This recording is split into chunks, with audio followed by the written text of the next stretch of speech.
Well, hello everybody. Good to see you guys. Today, oh my goodness, I'm looking out. It's such a beautiful day. A lot of sunshine here, snow and sunshine. I totally enjoy the snow when there's a lot of sunshine. It's those gray days that are the days that I go, oh my gosh, what am I doing here? Oh, but anyways, at least I've got the sunshine of my little grandkids all the time. Just looking at their cute little faces, they light up. So today is episode 225 of Ascension with A Course in Miracles, and today is what, December 10th. Um, Glad to have each of you here. Stacy, good to have you back. I've missed you, girl, but I know you were having a good time. All right, everybody. We're going to get back to our normal. Last week when I woke up with vertigo and I just had to do what I was being guided to do, and it was totally different. And I highly recommend that you go back and watch last week's episode. It was short and sweet. And then I did a newsletter that was basically based on that episode. And it's probably the first newsletter I've gotten so many comments back. And I love it when I hear from people when you read the newsletters, if they touch you, if you leave a comment inside of the newsletter itself in practical wisdom, or you can email me, you can respond to the email. I just love hearing comments, and it just means so much to me that those messages um, touch people. I don't need to have those comments, but when I get them, oh, it's like, it's icing on the cake. And let's see. So let's jump into what today is going to be all about. As I was sitting with, okay, well, what are we going to talk about today? I was guided to chapter 24 in the text, and Ascension with A Course in Miracles is always going to be with A Course in Miracles. There is absolutely no other teaching that has been more impactful to me than A Course in Miracles. I've been on this journey for almost 25 years. It's hard to believe it's been that long. And from the beginning of my journey, I have been guided by the consciousness that I am familiar with as Jesus. And the first 5 years of my journey, I did not have any, no, the first 7 years of my journey, I didn't have any specific teachings that were guiding me. So I was just being guided by what I was receiving. Then I wasn't that long, actually 5 years in, that I received the power of awareness teachings to share. And it was for me to apply them into my own life, for me to allow myself to become self-aware. And I felt guided the whole way. And from that came very simple things to pay attention to. One that I was told was every irritation is the invitation. You have to use what irritates you as a doorway. If you're happy, don't worry about a thing. Just be happy. Enjoy life. Little kids, we don't need to to teach children, we don't need to send little kids to a workshop to learn how to be happy. They're happy. They know it. They are just being pure joy in motion. But us adults, when we are not being happy, that's where we have to look at, well, why am I not being happy? Our natural state is happiness. The essence that we feel when we are in our natural state is pure joy, pure bliss, pure peace, because you're not at odds with anything. But when we get at odds with anything, ourselves or someone else or a situation, a location, traffic, a car, whatever, it doesn't matter what it is, the weather, that's where the invitation is to look at what's going on. Because every single one of us, if we allow ourselves to keep things simple, we move through the shifts in consciousness a lot easier. And the simplicity of it is that you are the essence of God. You cannot not be the essence of God because God is what created us. Can a donkey give birth to a zebra? No.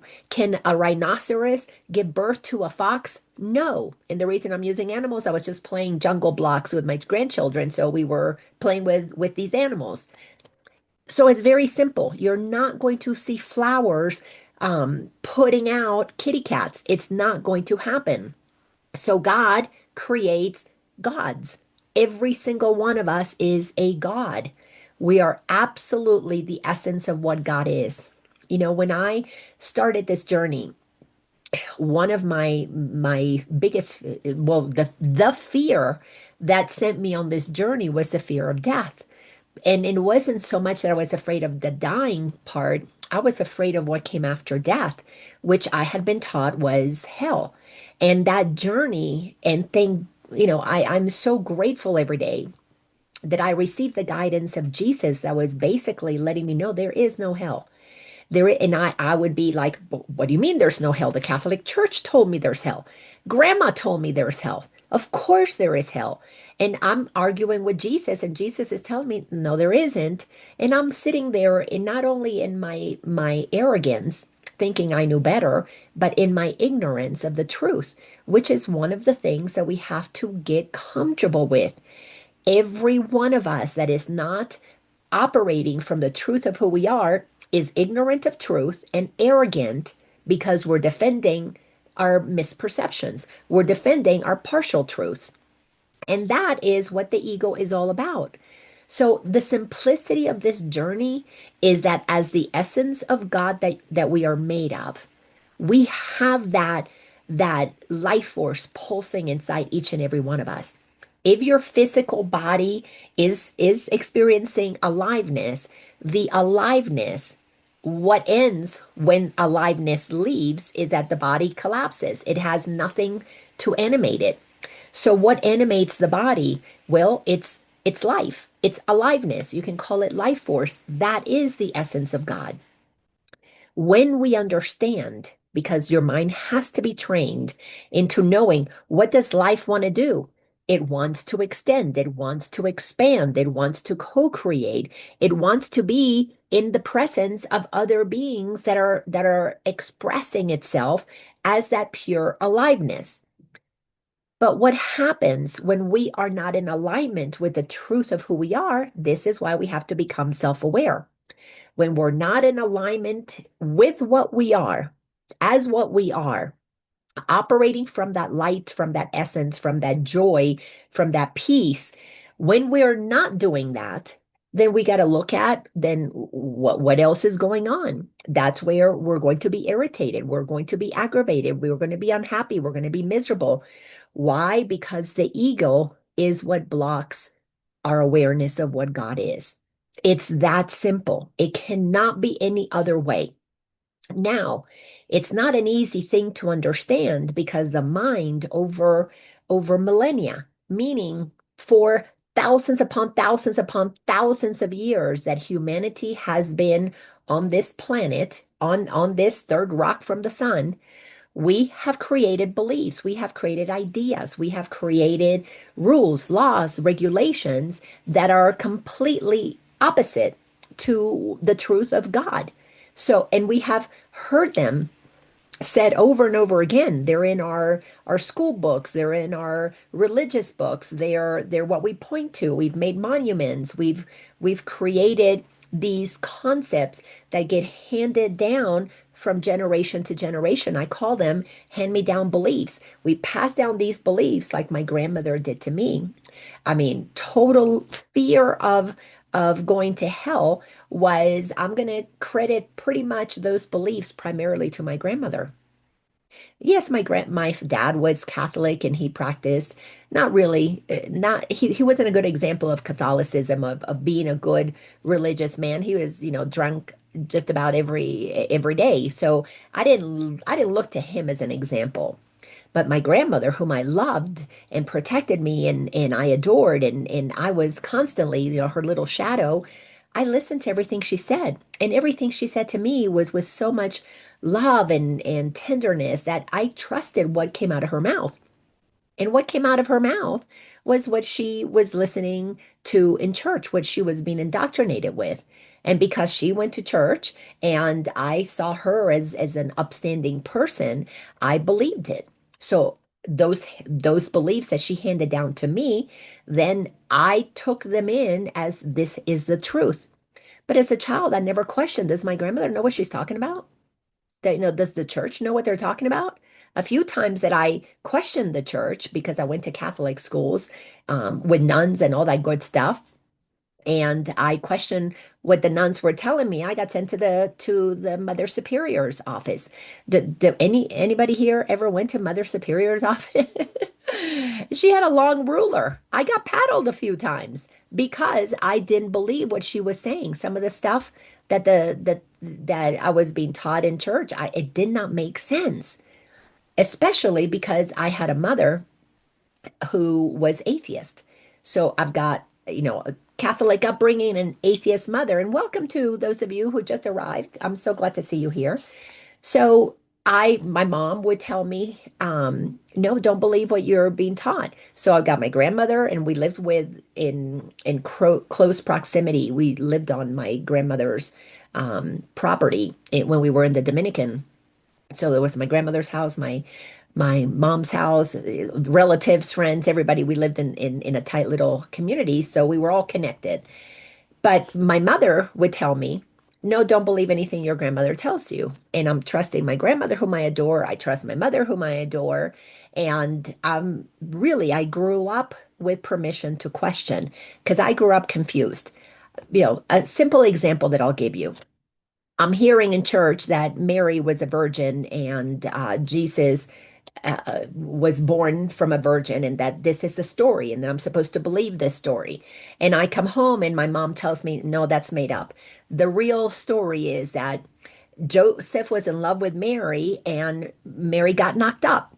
And so in those days, they would stone the people who had sex outside of marriage. They would stone them to death. And Joseph loved Mary, so he said, "Oh no, we had an angel that came visited us." And so to keep Mary from getting stoned, Joseph made up the story. So I'm going to I'm going to the Catholic Church, telling them, no, Mary wasn't, Jesus wasn't born of this virgin that was married to Joseph. Mary was a whore. She was a prostitute. She was having sex outside of her marriage, and the church and the nuns are looking at me like, "What is wrong with you?" Off to the Mother Superior and get another paddling. Because I was not afraid to tell them what my mother told me with certainty, because again, I was ignorant of the truth and I was arrogant. So that's the way all of us are. So when we start moving down this path, we need to get really comfortable with the idea that maybe we are wrong. Because it wasn't until I humbled myself enough to go, well, maybe mom wasn't right. Maybe grandma wasn't right. Maybe the church wasn't right. And if they were not right, and I was basing my righteousness on what they said, then clearly you put two and two together. This is why logic is such a beautiful thing on this journey. You realize if they were wrong and everything in my head came from them, then I must be wrong too.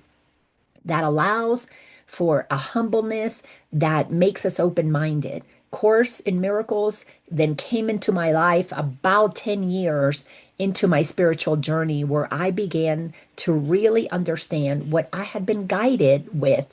But it's a whole different thing when you have it spelled out in a book and it's laid out so clear, so simply. To me, the Course in Miracles is one of the most simple things I've ever read, and makes perfect sense.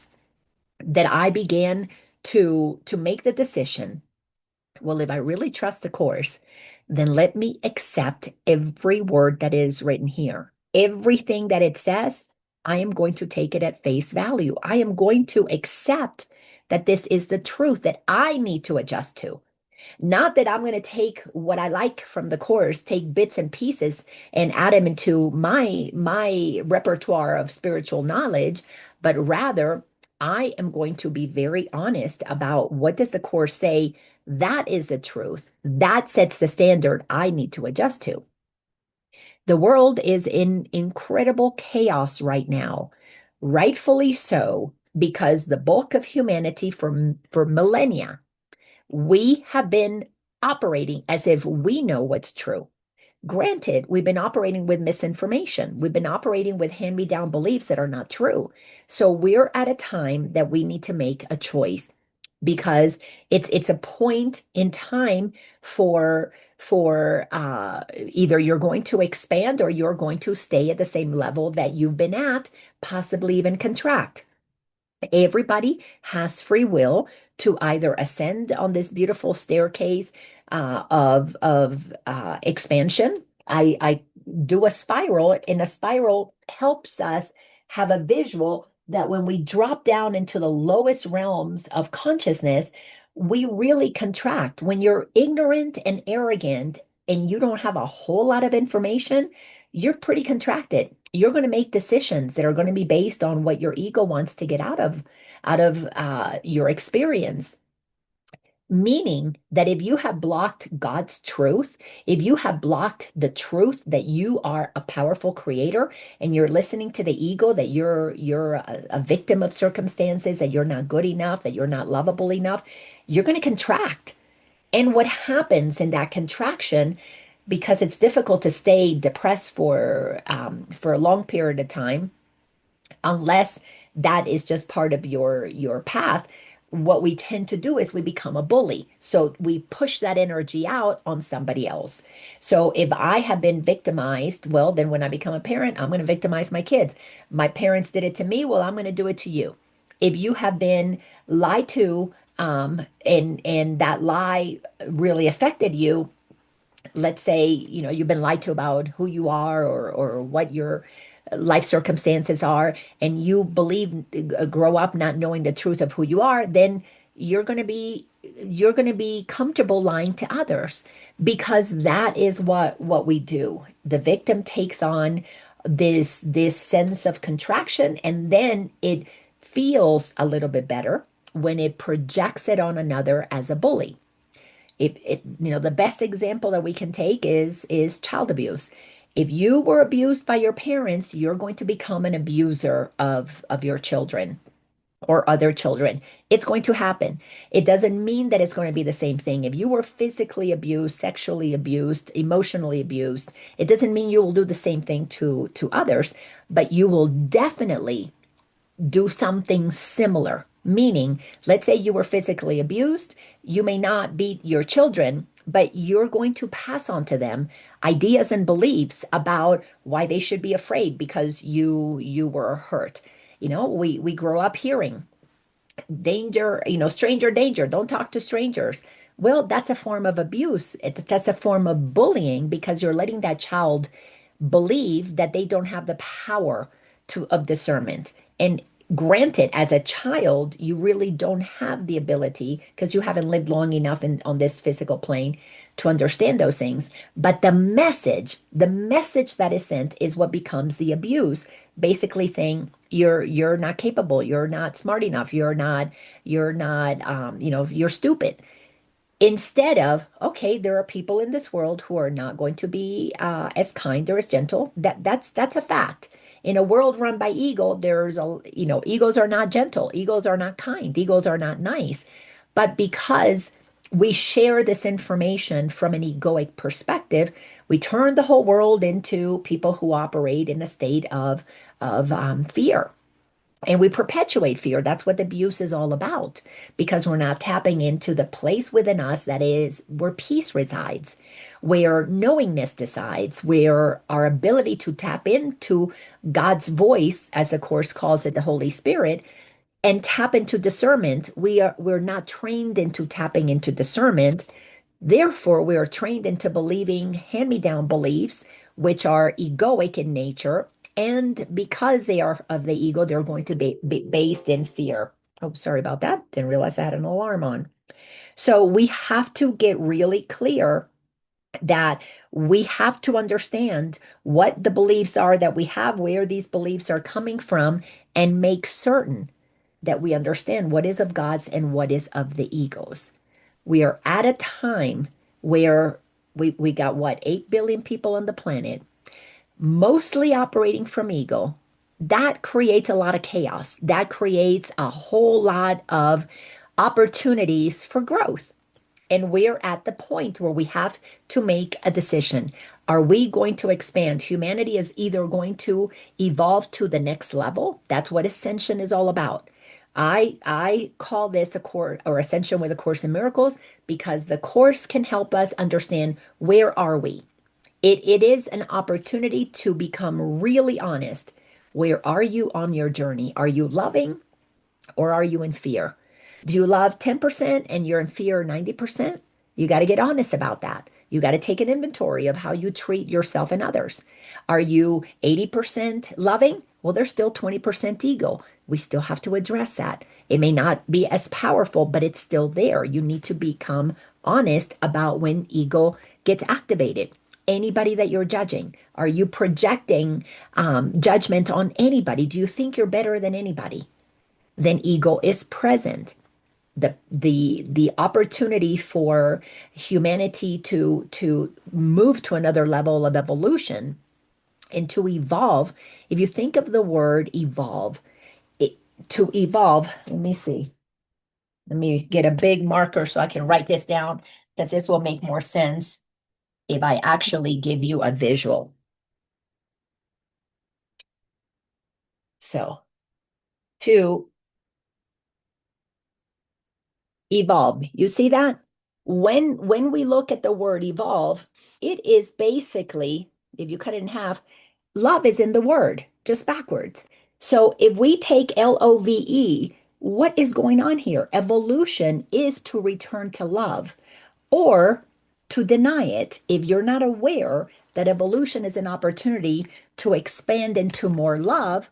Then what we do out of our ignorance, because we don't understand the way things work in terms of the bigger picture, the cosmic picture, we then contract.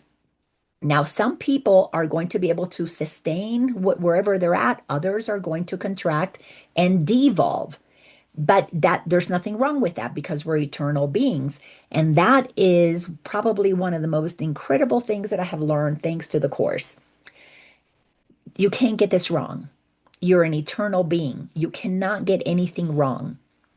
What is happening is either you take the time to train your mind to understand how things work and then work with them, operate with them, take advantage of the awareness that you have so that you can go on this journey conscious of what's going on, eyes wide open, or you remain, as I was for so long, ignorant of the bigger picture and arrogant, defending what little bit you know. And what happens if I'll give you another example. Let's say you're going to go out into the woods, you're going to go camping, something you've never really done before. Maybe you've gone one time and it's a massive area. Let's say it's 1,000 acres. Some people will go in there and think that they know what they're doing because they've camped once before. Or maybe they went camping with their parents when they were younger, and so they've done it before. I can handle this.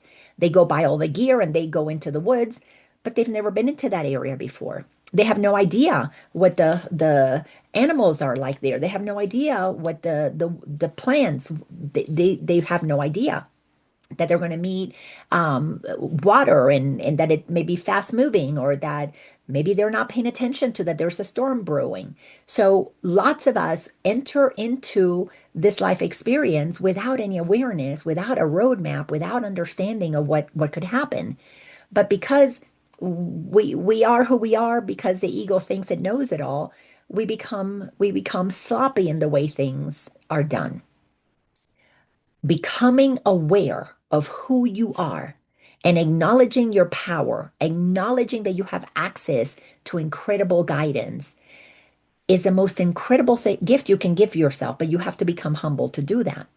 This is why being able to enter into the kingdom, meaning accessing all that is available to us, you got to become like a little child and become humble enough to say, I know I don't know it all and I'm still learning. Realize that there is school that is happening for a child. They know there's going to continue learning. We have that opportunity to continue learning if we get comfortable with what it is that is happening in this world. Amazing things are happening. And I am not a fear monger by any way, any means. but I am very honest about what it is that is happening. As within, so without. Everybody has to feel their inner fears.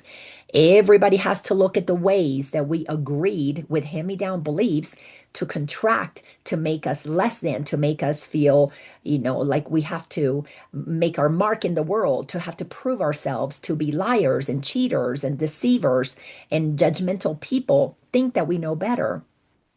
We have to face that part of us. It's not easy to face uh, our own darkness, our the liar within. It's not an easy thing to admit. Yes, I've lied, I've cheated, I've done those things.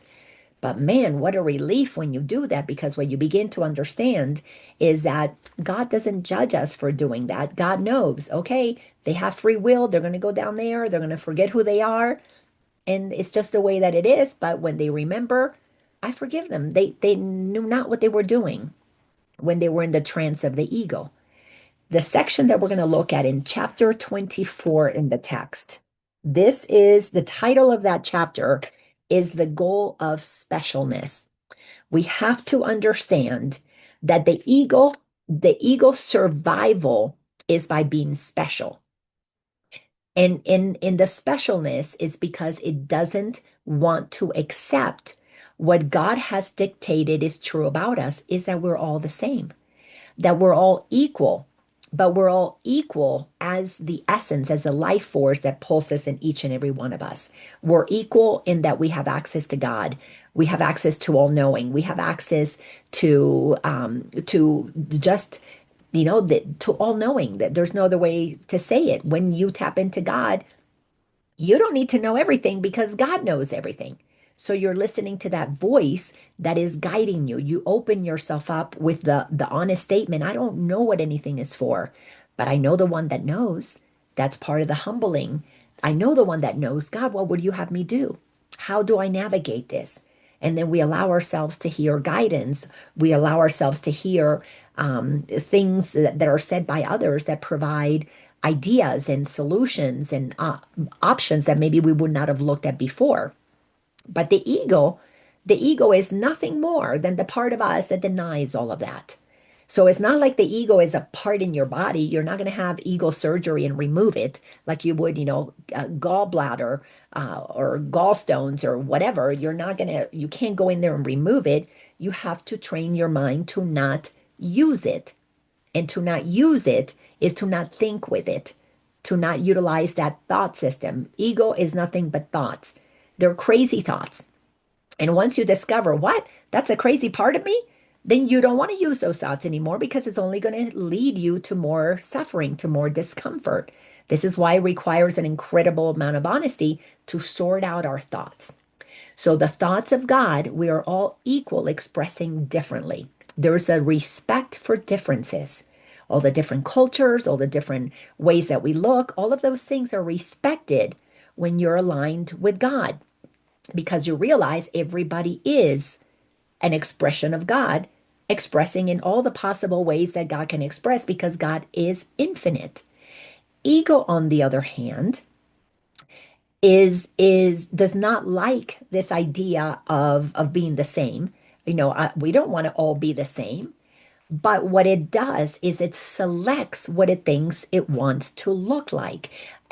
That's why, humanity can be sold so many magazines to make us look this way. Women should look this way, men should look that way, and children should look this way. This is the right way, the wrong way, because the ego doesn't have a comfort level with diversity, with differences, unless it is using them for specialness. If I look this way, then I will be more special. I will have more admirers. I will have people who will love me more. If I look this way or if I act this way, then I will get noticed because the ego operates in specialness. And the reason the ego operates in specialness is because it does not know who you are. As a matter of fact, it's the block to you knowing who you are as God created you. So the humbling process is a time of realizing we really are all the same. And when you get comfortable, what pulses in all of us, all of our blood is red. The life force that's in each and every one of us is pure God. in expression. It cannot be anything else. What else could it be?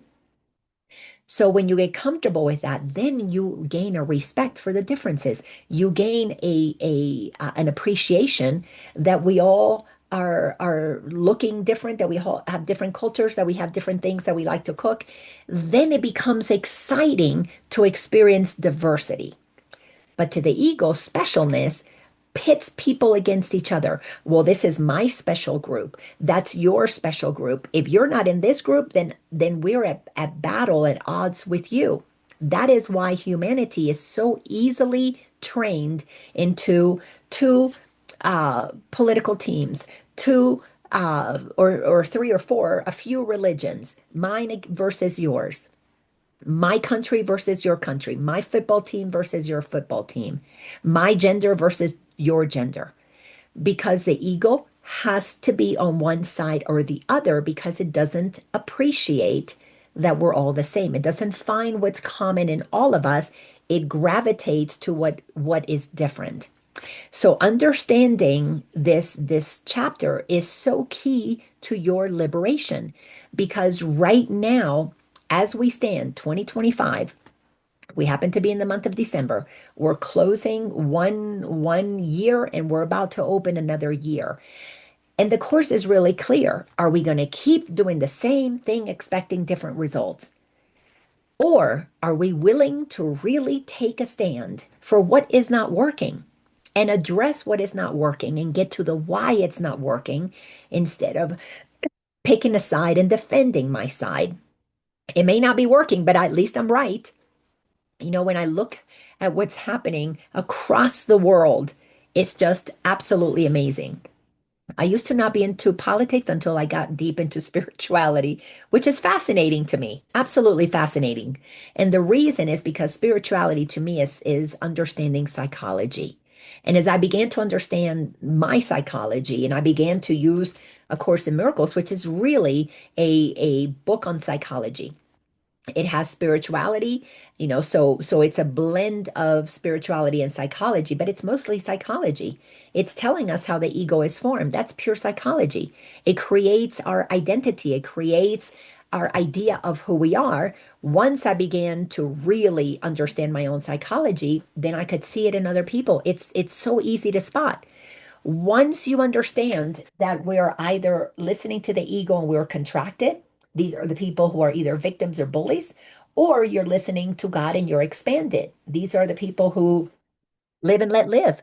And then there's everything in between. And when you can spot that, then you can see why the world is going through what it's going through, why things happen the way they happen, and you can predict. I mean, with incredible accuracy what people are going to do because you're aware of their psychology. And that has informed me so much. So I can watch the news with so much joy because none of that irritates me. All of it is informing me what humanity is doing, and I'm navigating humanity because I'm in this world, but I'm not of it because I have built my house on solid ground, the ground of the truth of who we all are.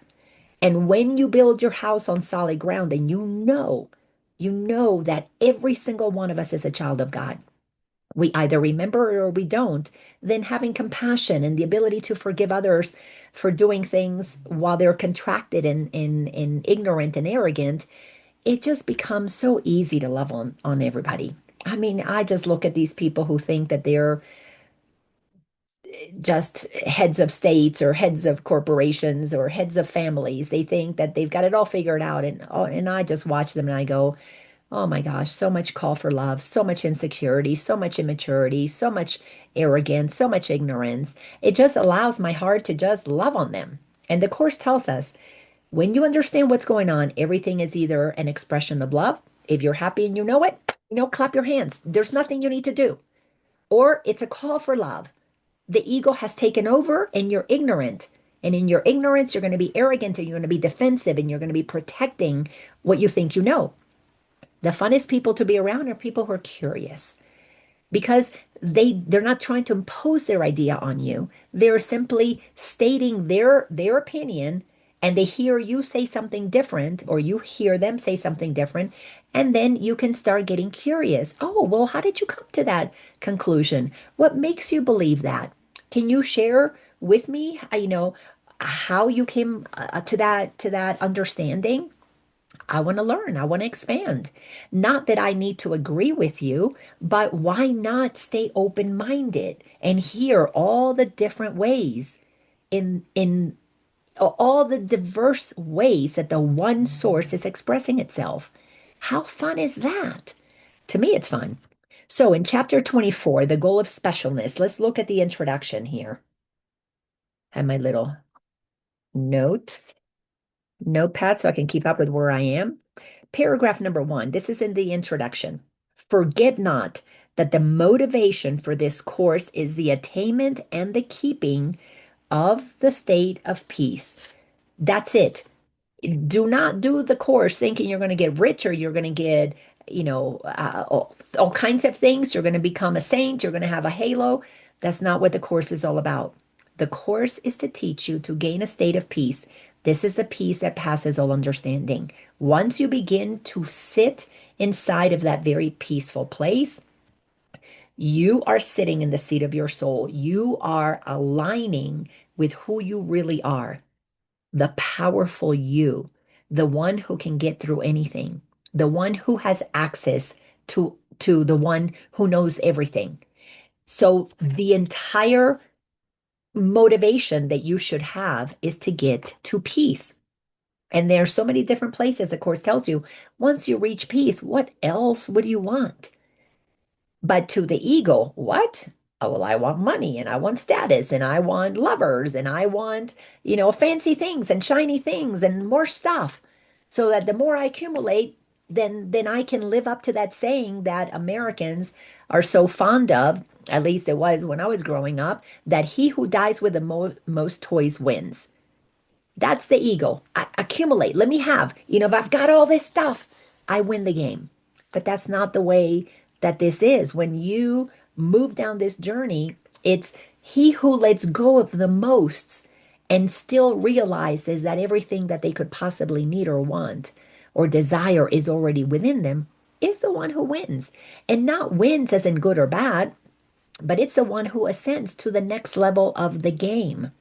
Because yes, our physical incarnations, you have to think about it as a game, like a video game. There are different levels. The level that we're experiencing, the third dimensional level of consciousness, is a contracted awareness of who you are. Well, that's a very contracted, I mean, it's tight and tense. So 3D is to operate with little information and think you know it all. Well, that's not going to lead to too many good things. So we have an opportunity to ascend to another way of playing the game. And what we're moving to, for those who choose that, is to play the game from a place of knowingness that peace is your foundation because you have come to know who you are. Therefore, you're not afraid. There are no fears when you know who you are. And then you listen to God as your guidance.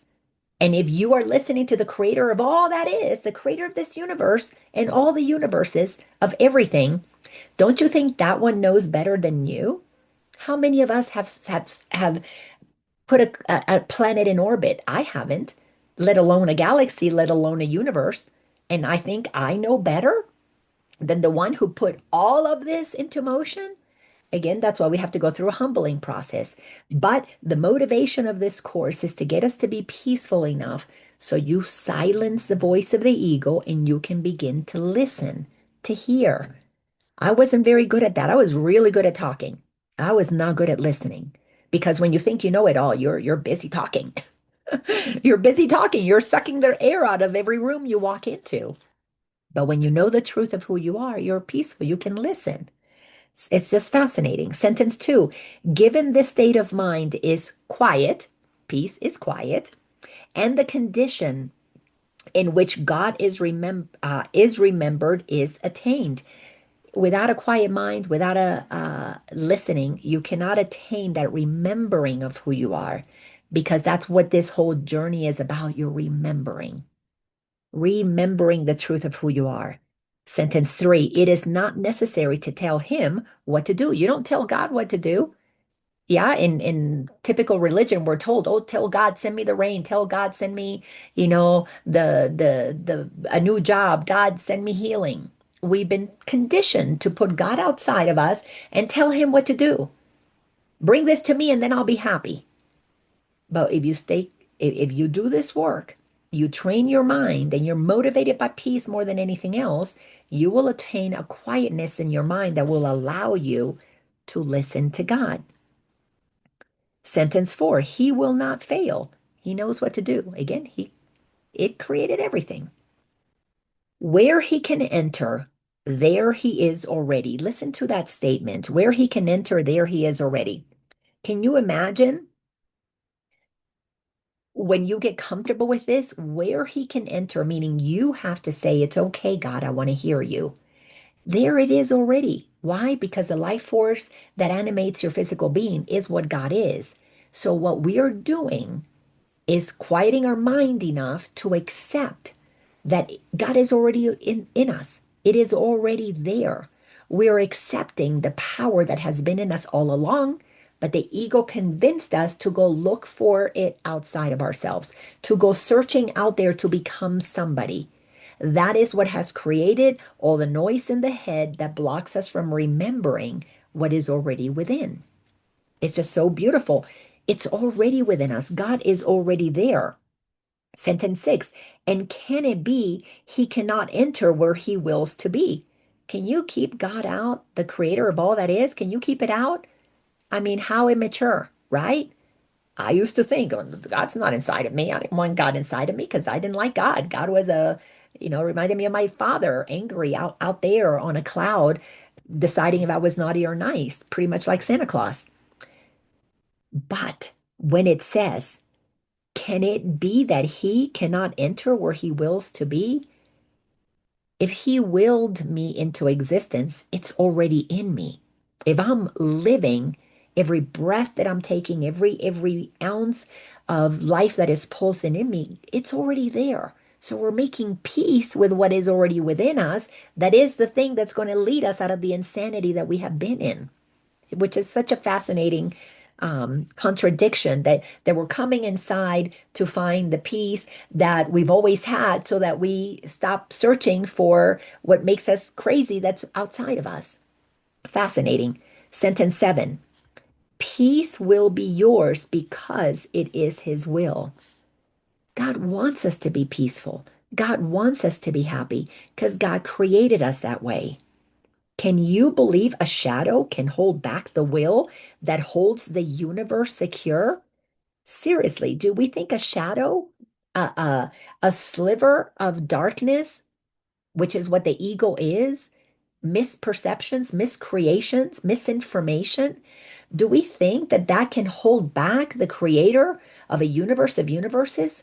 This is why this chart, we have to understand that there is so much to us. We are in an infinite playground of infinite possibilities, infinite creation, while we're operating in the base aspects of who we think we are as a human, as a body, we're operating in fear.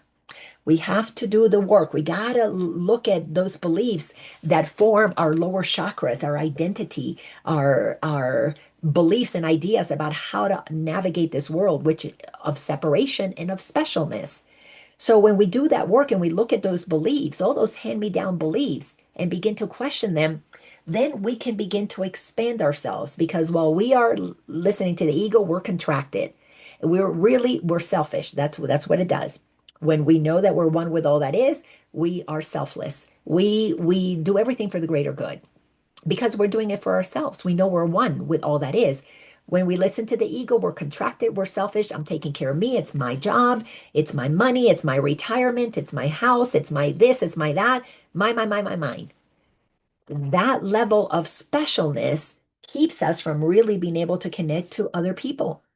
And not only other people on the planet, but other dimensions.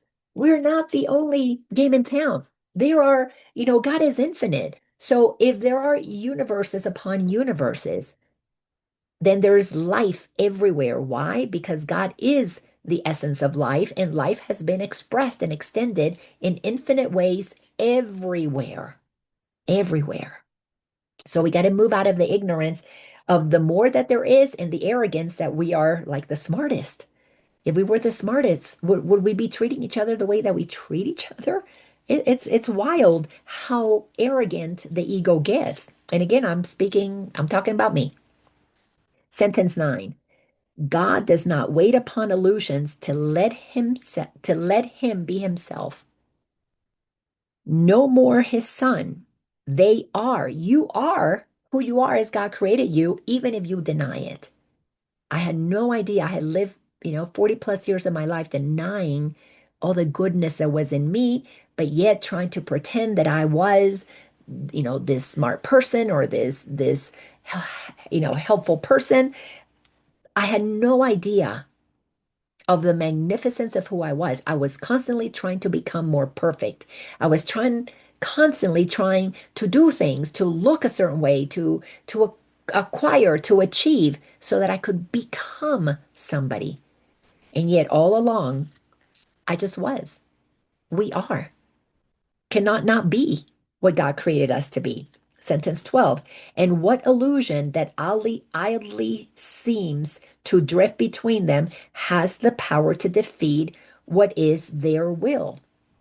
See, when God creates us, we automatically love God because it's already in us. Love creates us as love. We already know it is our will to enjoy everything that the Creator has given us. But then we have this tiny mad idea and we decide, well, what if I'm separate from God? You know, I'm going to be adventurous. I'm going to pretend that I am something other than what God created. And then what do? When you start pretending that you're other than God, you're going to experience fear and guilt to be denying the amazing love that you have, like the prodigal son. The king in the story gives him everything. The child has everything, but he wants to go do it all by himself. Nothing wrong with that. But then it begins to descend because in its own specialness, I'm special, I'm better, I deserve this, I deserve that. It does selfish things. And then little by little, if it's not paying attention, it's going to drop into uncomfortable situations. And in the story, the prodigal son ended up, dealing with pigs. It lost all of its money. It lost all of its status, and all it could do to survive was feed the pigs. And then it realized, wait a second, let me go home. My dad will take care of me. He has plenty to feed the pigs there. His servants that take care of the pigs there do better than what I'm doing over here in this farm that I'm working at. See, God wants us to be happy. God created us to be happy. God created us to be at peace, to be joyful. So we have to make a decision. Do we want that? Do we want what God wants for us? Or do we want to continue to do things all by ourselves? So it tells us here in paragraph 2, to learn this course requires willingness to question every value that you hold, meaning every single thought that you hold. And we have to question everything that we value because the ego values external things. Ascension requires that we come inside, we find all of our worth within, which is where God put it. We find our peace within, we find our confidence, our certainty, our clarity has to come from within. Then the outside won't matter. Not that we are to not have wonderful things and enjoy what is part of this 3D world, but we have to let go of every single attachment, which is why so many people have to lose things. They have to lose things to loosen up the grip that the ego has through beliefs that my peace, my safety comes from my social security or my, what the government does for me or my pension or how much money I have in the bank or how big my house is or that I even have a house. We are trained that the outside is our form of safety. And nobody can have an experience with God and experience total freedom and peace while we're still clinging to the outside, having any kind of safety. It's just not possible. That safety must come because you know who you are as a child of God and you know that God is within you. And therefore, nothing outside is going to scare you. Nothing outside can add to you, nothing can take from you. This is what makes this journey very difficult for so many because in our head we go, yeah, yeah, I trust God. But boy, you get one notice that your company may close, shut down, and you may not have an income. And all of a sudden, oh my gosh, how am I going to pay the bills? How am I going to do everything? Because we have been conditioned into participating in a world that has been created by egos who operate in selfishness, in greed, in arrogance. And we have to come inside, get comfortable within so we can begin to see the insanity in the world. Because when we see the insanity in the world, we begin to show up very differently. We begin to allow ourselves to participate in the co creation of what the Course calls a happy dream. That 5D world, that new earth that Eckhart Tolle wrote about a long time ago. Eckhart, a long time, 30-year student of A Course in Miracles, was simply speaking of what is possible to create when we're no longer being ignorant and arrogant. Because when we're not that, we stop being selfish and greedy. We begin to care about one another. Why? Because we're all one and the same. And we begin to use that awareness of our connection to collaborate and co-create and help one another instead of arguing my political party, my football team, my this, my that. So it tells us again, I'm going to read that first sentence in paragraph 2. To learn this course requires willingness to question every value that you hold. Not one can be kept hidden and obscure, but it will jeopardize your learning. We cannot keep these things hidden. And I'm going to repeat this, not one, not a single thing that you have an attachment to can you keep obscure and in secret. If you cannot function without your wedding ring, take it off one day and see all the things that are going to come up because there is a value that's been placed on this ring. This ring defines me as the wife or the husband. If I lose that ring, then who am I? Well, you are how you were before you ever got a ring on your finger. As a matter of fact, so many of these rituals are designed to create identities that are make us easier to be manipulated by the world of that the ego has made. When you wake up in the morning and you realize, oh, you don't have the thing that you have to eat for breakfast, sit. Well, why am I so uncomfortable? Because I ran out of toast or jelly or whatever it is that you like. If you drop your favorite teacup or your favorite coffee mug and it's ruined or you lose it, look at what comes up for you. All of those are attachments to values that are taught to us that we did not bring with us from God. Every single thing that we think needs to be a certain way, which is what I call the control phase, when we have to control things and you can't be happy because of what you don't have or what you lost or what got taken away, then your peace is dependent on those external things. But when your peace comes because it's what God is within you and it's your birthright, then things can come and go and it will not affect you. We're entering some very turbulent times. Things are getting crazy out there. They have to because we're in the final stages. We're at the very beginning of the end stages of the opportunity to choose. Do I want to ascend? Because it's a choice. We have free will. Nobody is being forced into ascension, but we have to awaken and remember what it is that we prefer to have.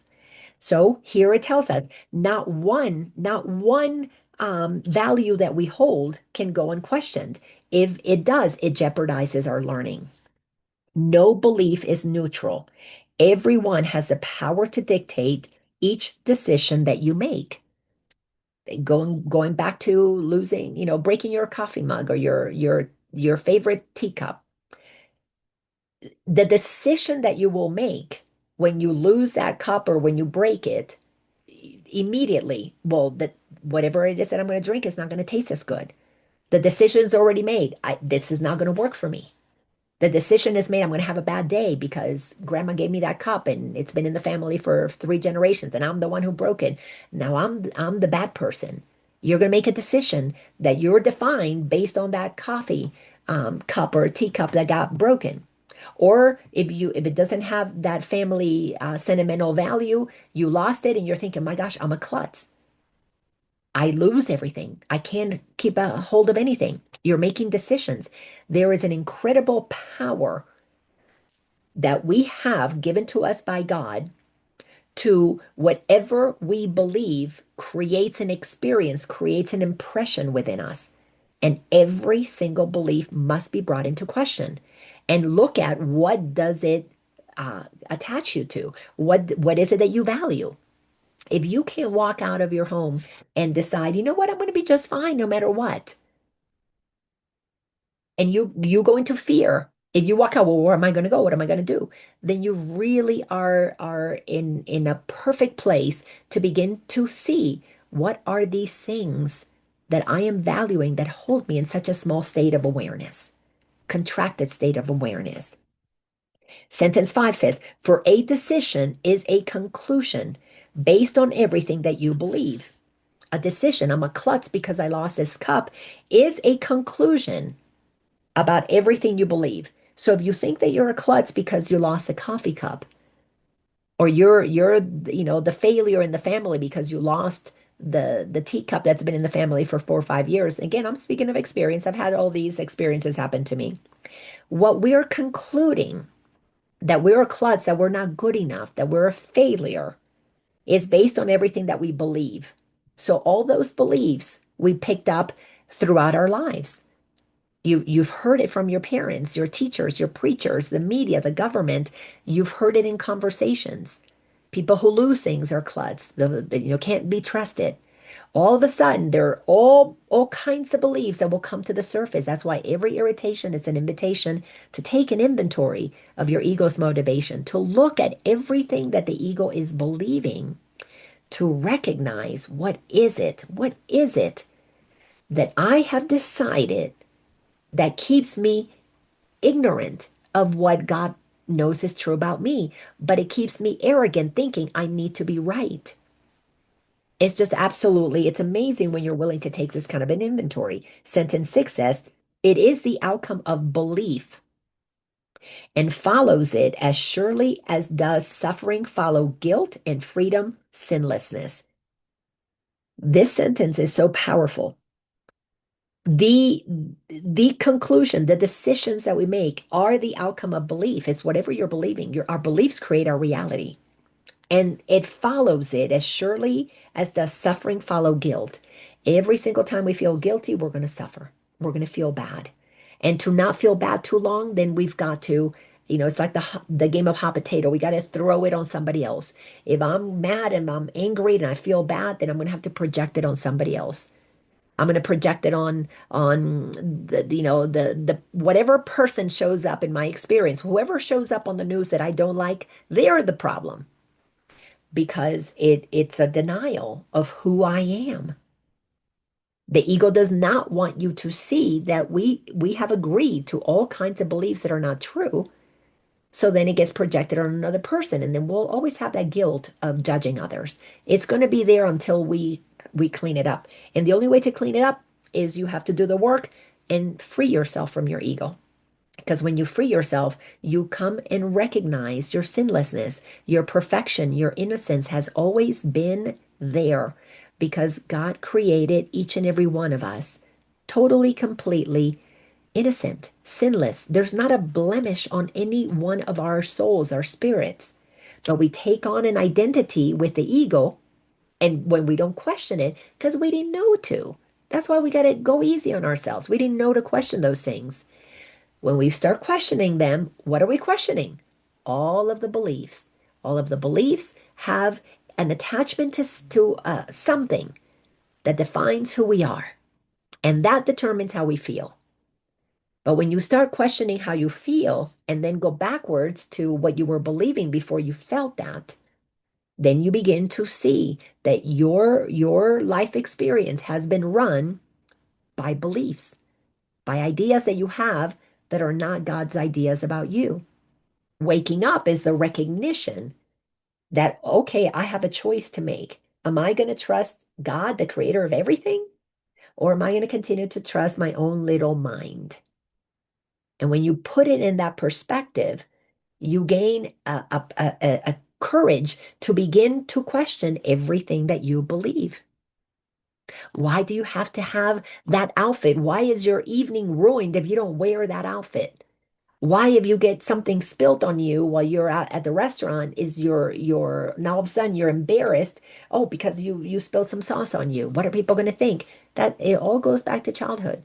I promise you, if you do the work, you're going to find out that you spilled something when you were a little kid and somebody called you a klutz, somebody called you, what's wrong with you? Are you stupid? Stop fidgeting, stop moving, sit still. And you took that as there's something wrong with you. So you created this guilt. That's why all suffering includes guilt in it. But we've got to do the excavation, the exploration to become self-aware of why is this so. Sentence 7 says, there is no substitute for peace. We're so used as a humanity, well, we're going to go on vacation. I'm going to finally get a week off from work and all the headaches, and I'm going to go to the beach and I'm going to sit on, I'm going to have peace. But that's not the lasting peace that you can find when you come within, question all of your beliefs, stop thinking that you need to be how anybody needs you to be, that you need to do or have what anybody else needs you to be, do, or have to be somebody, to be happy.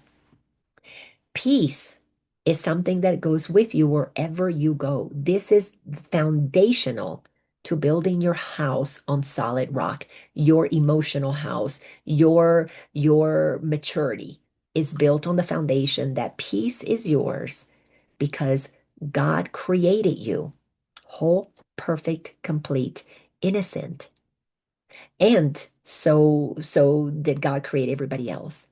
That's why we stop being at odds with anybody else when we understand the truth of who we are. That's why you can't judge because you understand that everybody is a child of God. Either they remember that or they don't. Why would we judge somebody who doesn't remember? That's a call for love. They're calling for you to remind them. But how can you remind them if you're yelling at them, if you're pointing at them? They will be reminded when you embody that compassion, that kindness, that gentleness, because then they'll want that. But they don't want some righteous person telling them what they did wrong. Nobody wants that. I thought my kids wanted that, so I gave them a lot of that because that's what my parents gave me. And then I realized, oh, wait a second, no, that doesn't work. Not really, not truly, not at a real heart level. It just creates resentments when somebody's always telling you what to do. Sentence 7 says, I'm going to read it again. There is no substitute for peace. What God creates has no alternative. The truth arises from what he knows, and your decisions come from your beliefs as certainly as all creation rose in his mind because of what he knows. Very simple. I'll use this chart. Very simple. God knows, God knows truth. Ego has made up stuff. Are we going to mature and be willing to become open-minded? Begin to question our beliefs, begin to create a relationship with ourselves, and recognize that you cannot do anything wrong. You cannot be wrong. So get comfortable with being wrong. Get comfortable with maybe I'm not right. Maybe there is something more to this. I used to take, when I read history, one of my favorite subjects was always history, geography. I love those subjects. And I thought that those were facts. Whatever I read, those were the facts. And then I began to question the history and the geography. And I began to discover there's so much more that is not available to us unless we go search for it. And the reason it's not available to us is because they would alter our perceptions of who we are and how the world works. But you have to be willing to go search and discover things that have been kept from humanity for a reason, because the world is created. Even though the world has been created by God, the ego has made a mess of it. It has made a mess through lying, through cheating, through deception, through controlling things. So we have to be willing to question everything. And I'm going to read this again.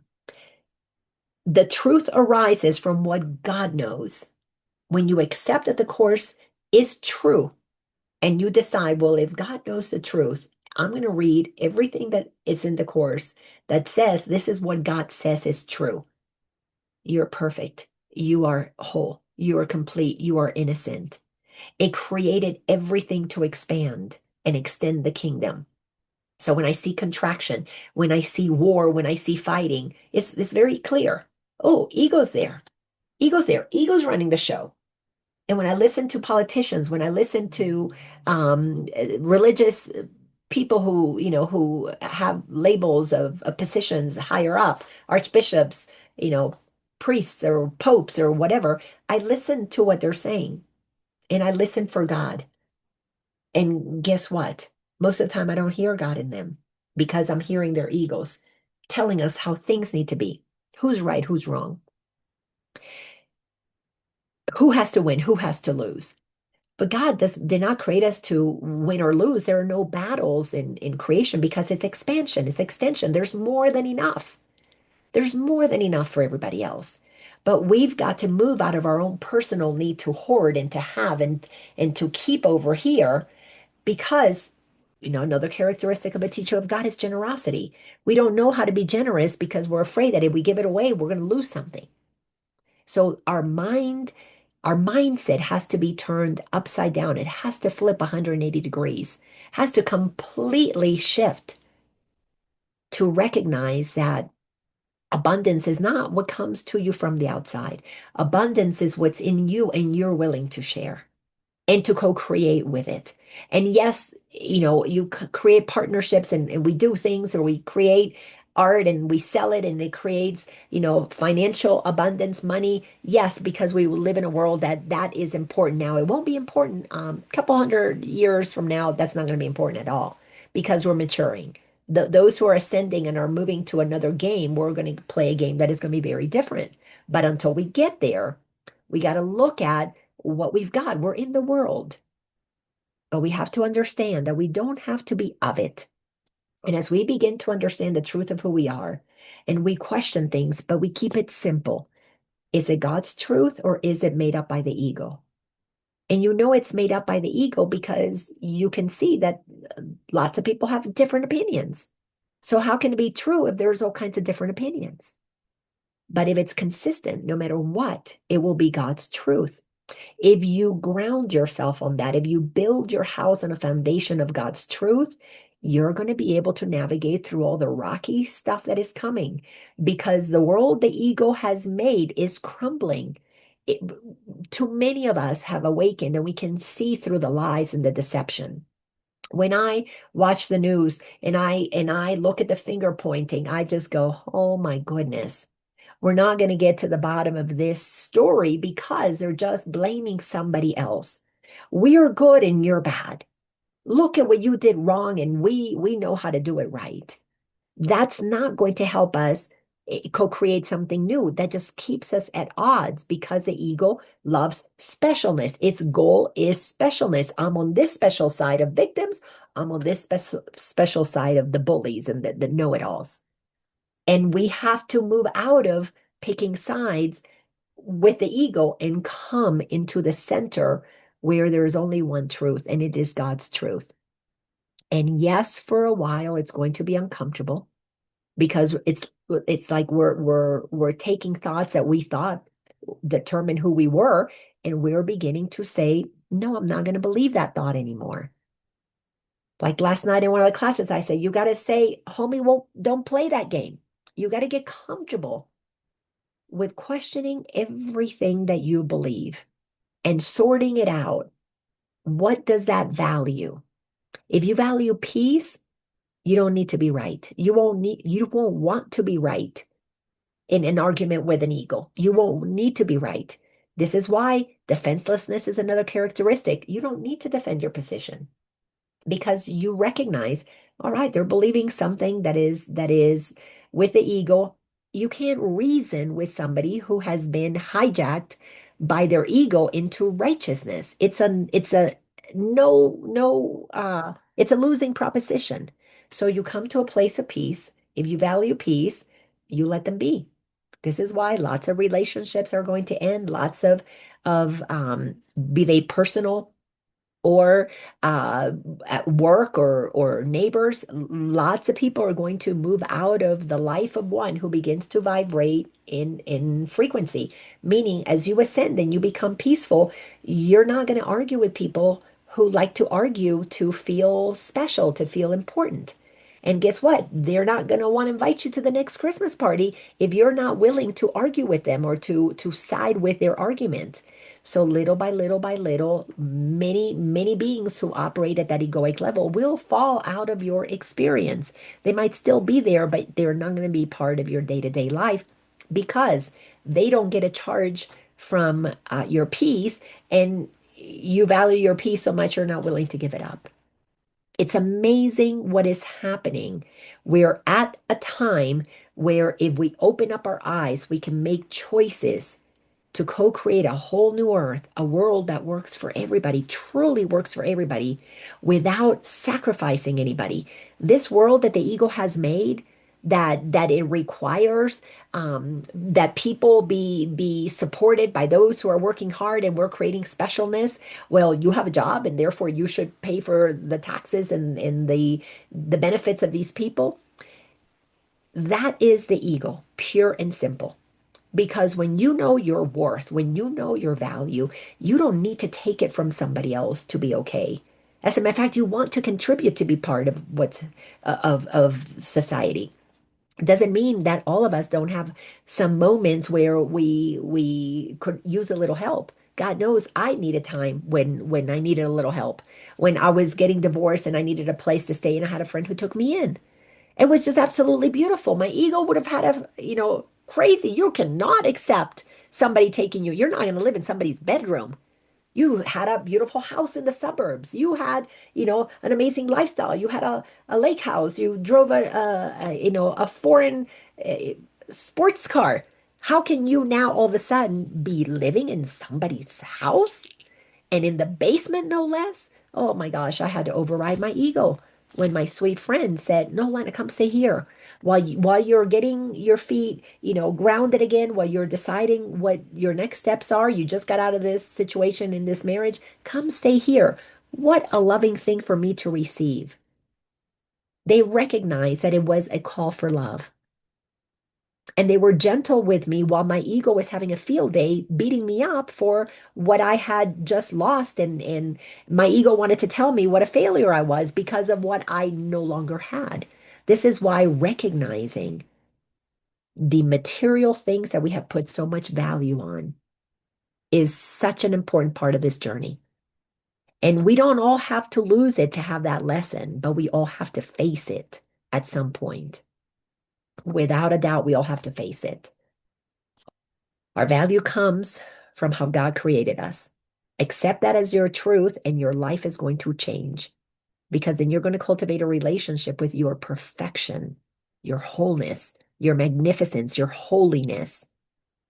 And here's the thing, you won't be able to sustain that as your truth until you give it away, meaning you've got to see that in everybody else. At least know it. It is their truth, even if they don't.